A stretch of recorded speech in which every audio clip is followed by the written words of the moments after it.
So make no mistake, weddings are fast, emotional, and once in a lifetime.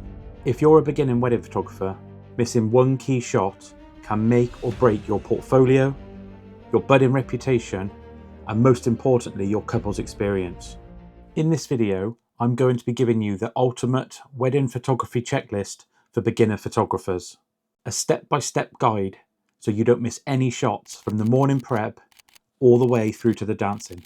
So, whether you're about to shoot your first solo wedding or if you're building confidence as a second photographer, this video will help you cover the must-have moments, stay organised, and shoot with confidence.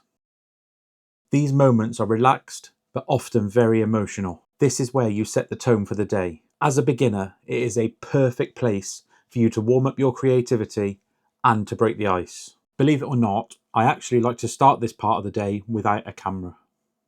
I use it as an opportunity to go into the room, speak to the bride, introduce myself to the bridal party, and to get a feeling of the stress levels in the room and the tone of the day. I will also take this opportunity to let them know what I want from them during this part of the day. As a general rule of thumb, I don't really want anyone looking at the camera, unless I specifically ask for it. I let them know that all they need to do is get ready, have fun, and enjoy the morning because it will go quicker than they think. I want for them, for as much as possible, to ignore the camera totally. This can be easier said than done, depending on the size of the room. Sometimes you're lucky and you get a nice big room for bridal prep.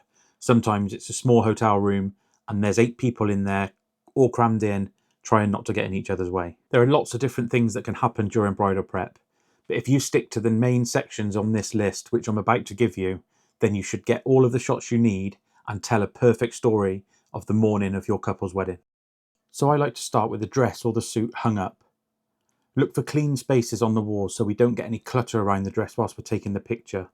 And if possible, ask the bride if she's comfortable with you taking the dress outside so you can find a nice spot to hang it somewhere near to the room that you're photographing in. A top tip for the dress is to make sure you ask the bride who in the room has and hasn't seen the dress, and also who in the room is allowed to see the dress and isn't allowed to see the dress.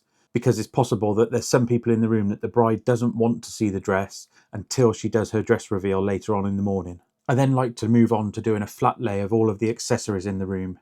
Things such as rings, invitations, shoes, any other jewellery that the bride might be wearing, or perfume. I like to shoot this using natural window light where possible, and I use textured items from within the room such as a veil or some linen from in the room to lay the items on just to make them look a little bit more presentable. Don't forget to get one wide picture of all of the accessories laid out and then focus in on separate ones. They're all important to the bride, so it's important that you capture all of that detail. The next one is obvious, but make sure you get some pictures of the bride having her hair and makeup done.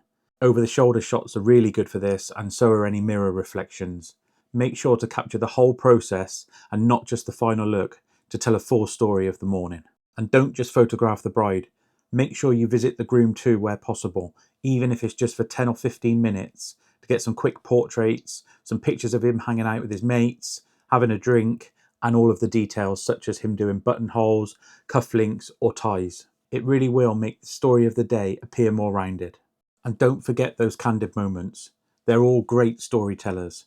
Things such as mum and bride sharing a memory together, laughing, someone ironing a dress, someone putting on shoes. All of these things will complete the final story when you deliver the gallery to your couple. Not all couples do a first look, but if they do, it is absolute gold. In the UK, it's actually more common to do a first look with the father of the bride and the bride just as he's come to the room to collect her to walk her down the aisle. Whether it is with the father of the bride or with the bride and groom before the ceremony, these tips will make sure that you capture the moment perfectly and get the best shots possible. So first of all, I like to position the bride next to the biggest source of natural light. In most rooms where they're getting ready, this is just going to be a window. So get that bride as close to the window as you can. Ideally, then you'll put one camera behind the bride and one camera behind the person who is walking into the room. I know this isn't always possible, but if you have a second shooter, this is the best way to capture this moment. If you're shooting on your own, then it is important that you focus on the reaction of the person coming into the room, whether that is the father of the bride or the groom-to-be. Make sure you get their reactions because they're the ones seeing the bride stood there for the first time. One of the biggest tips for this part of the day is just let the moment breathe. Don't start directing them on what they need to do, where they need to stand, or how they need to act. Just let them have their moment, capture what's in front of you, and try and take as big a variety of shots as possible. Some wide shots, some focused in shots, and just let the moment play out. Make sure also that you use this part of the day to capture some pictures of the ceremony room and the reception room untouched by any guests. By getting these shots, you really will add to the story that you are trying to tell through your images. Not only that, it will actually help you build relationships with other vendors and suppliers, as they'll be able to use your images that you'll be willing to share with them to showcase their work for their websites and Instagram pages. Just make sure that if they are putting them on their Instagram pages, you're always asking for a tag so that it can link back to you. When you are capturing pictures of the venue, it is really important to make sure that you capture any personal touches that the bride and groom have added to their day. Things such as memory tables, centerpieces, name cards. My rule is that if the bride and groom have spent that much time in making those things for their day, then they probably want an image of it so they can remember it in years to come. And here's a bonus tip for you. Similar to what we said earlier on, make sure you capture pictures of the vendors in action if you get the time. These are perfect things for them to share on social media. As long as they're always tagging you, there's always a link back to your page, which could attract new couples for future weddings.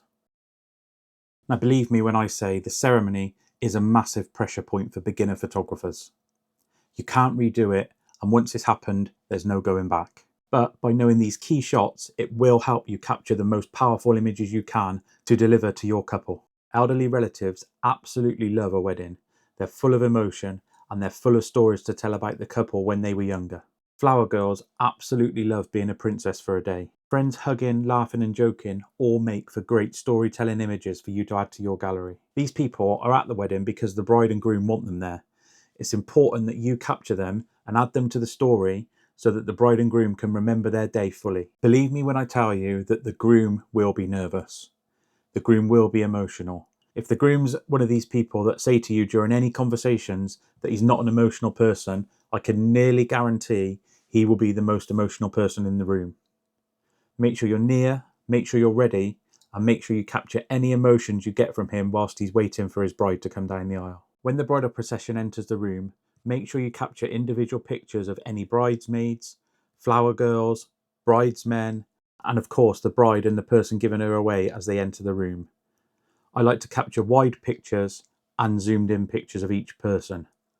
This is where a zoom lens comes in absolutely clutch. My go-to at the minute is the Tamron 35-150.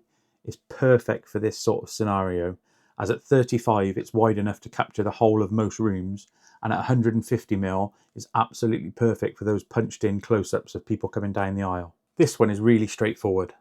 Make sure you capture any reactions from friends, family, bridal party, parents, anybody. If they're in the room and they're showing any type of emotion, any laughter, any little tears, make sure you capture it and add it to the story. This is really important to make sure the full story of the day is told. So ring exchanges happen fast.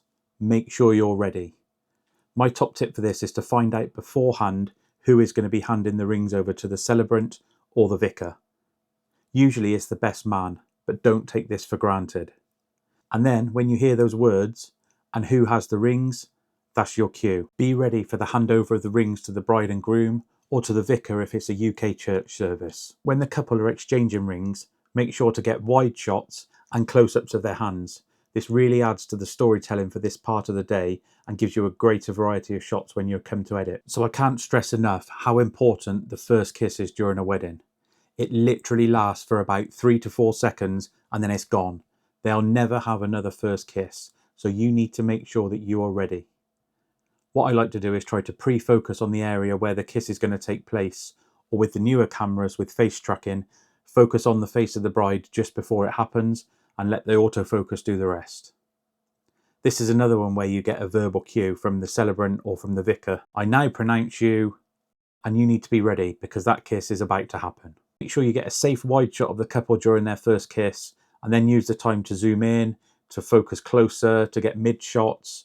Get as much variety as you can during the first kiss. So when the newly married couple leave the church or the service room, this is one of the only times that I will use full burst mode on my camera. So many emotions happen as they walk back down that aisle towards you, and the best way I've found to capture this is just to hold that shutter button down and capture as many frames as you can as they walk towards you. So my bonus tip for the service, and that is be invisible, but don't be afraid to move. Know what's expected from you from the celebrant or from the vicar, and know which parts of the building you're allowed to go to beforehand. This is especially important during religious ceremonies. Make a point of introducing yourselves to the vicars or the registrars. Ask them what they want from you and let them know what you would like from them. Then you're able to come to some sort of compromise to get the best outcome for the couple that you're about to photograph. Honestly, group photos can really drag down the vibe of a day, especially if you're not efficient and quick. But if you are organised, you can get through them quickly and smoothly with very few hiccups. I've got 2 tips for you to make this part of the day go quickly. The first one is, make sure you get a group shot list from the couple prior to the wedding. Further from that, make sure you take it with you on the wedding day. I've definitely done that before. Had a nice group shot list and left it at home.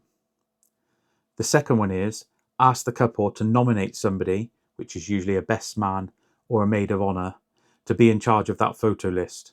It'd be their responsibility during the photos to round everybody up and make sure they're in the right place at the right time, so you can just stand there, click the photo that they're after and move on to the next one. The way I like to do this is I always start with a big picture of everybody at the ceremony first. The reason I do this is because it focuses everybody's minds. They know it's time for photos, everybody's in the same place, and once I've taken that first big picture, I'm able to say to them, don't disappear too far because you might be called back for other photos. The last thing you want is somebody disappearing to the bar or off to the toilet just as you're calling their name, because usually there's not long to get these photos done. As for the big group photo, the best way I've found to do this is to try and get up higher than the group that you're taking the picture of. I've done this standing on flat roofs, on tables, on chairs. Now, short disclaimer, I'm not saying that you should do any of those things, but if you do, you're doing it at your own risk, and I'm not responsible. After the big group picture, I like to move on to very close family pictures. The main reason being is this usually contains children, and it usually contains grandparents or people who may be slightly older. Believe me, one of that group will get bored very quickly, and the other one will want to go to the bar, but I'll let you work out which one's which. As for taking pictures of the bridal party, it's always best to mix it up. The classic formal shots where everyone stood together looking lovely, and then I like to get creative with it and have some fun. We'll have some people laughing, cheering, throwing bouquets if they're happy to do that. Variety is the key here, but it will depend on the vibe of the wedding as to how creative you can actually get. So my bonus tip for this part of the day is to make sure that the couples have a drink close by. They could be stood in the same spot for 20 to 30 minutes getting their group pictures, and they will be thirsty. So if you can take them a drink after every 2 or 3 shots, believe me, they will thank you for it. So couples portraits. This is where you get to slow down and create art. Don't stress about poses. Just give your couple prompts that feel natural. What I like to do is stand them in an area that looks really good and just tell them to get nice and close together, have a chat with each other, make each other laugh. If I need them to look in a certain direction, I'll maybe tell them. If I need them to have a little kiss, I will tell them that as well. But just let them have their moment. This is probably the first time since they got married that they're alone. So just give them a couple of minutes to have that space. And these are just some of the shots that I like to take during couples portraits. I always try to take a big, wide landscape shot. Just place the couple in the environment that they're in, whether that's trees, fields, cliffs. Just take in the natural surroundings with the couple in the middle of it so that they can look back on it and remember how it was on the day of their wedding. I also like to make sure I get some mid, close and quite intimate shots where the couples are just resting their heads together or they're touching noses. During these sorts of photos, connection is everything. Give the couple their prompt and just let it play out. It's really hard for them to try and be romantic together and create these beautiful pictures if every 2 seconds you're saying, look here, do this, move this part of your body.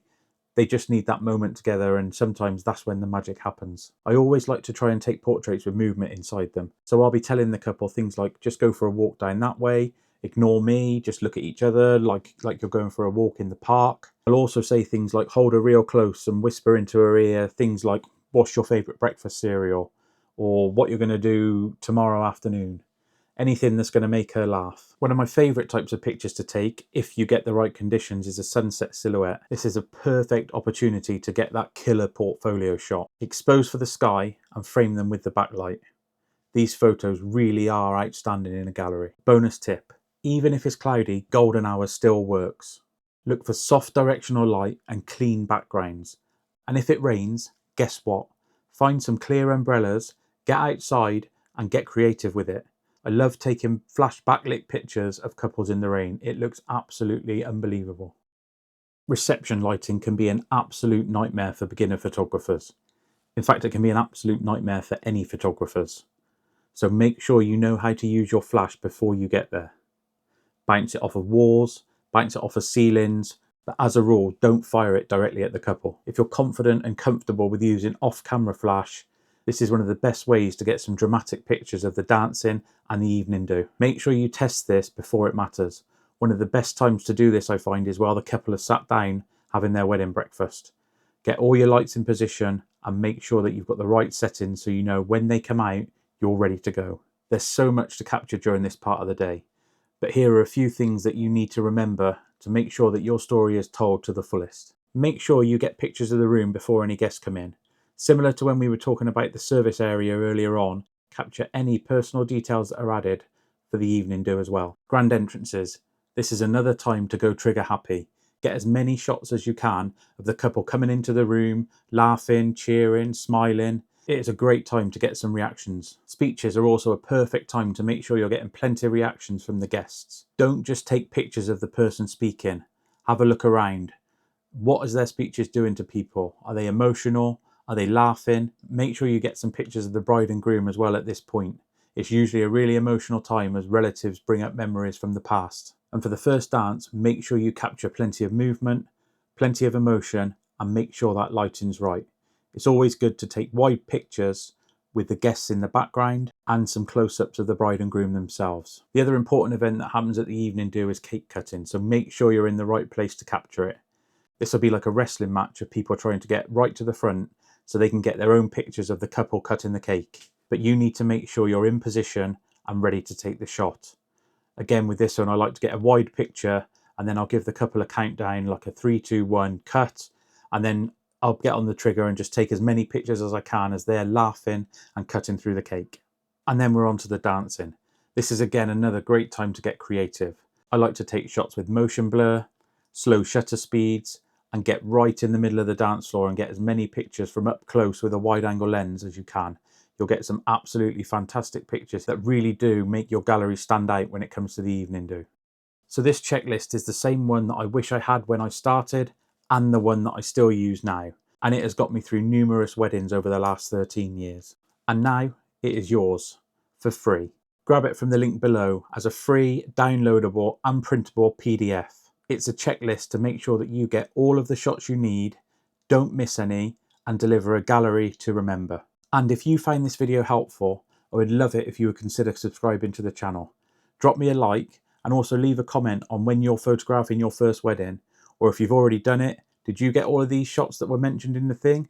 Or have you got any horror stories about any shots that you missed? I would love to be able to build a community together for beginner wedding photographers. And I'll see you in the next one.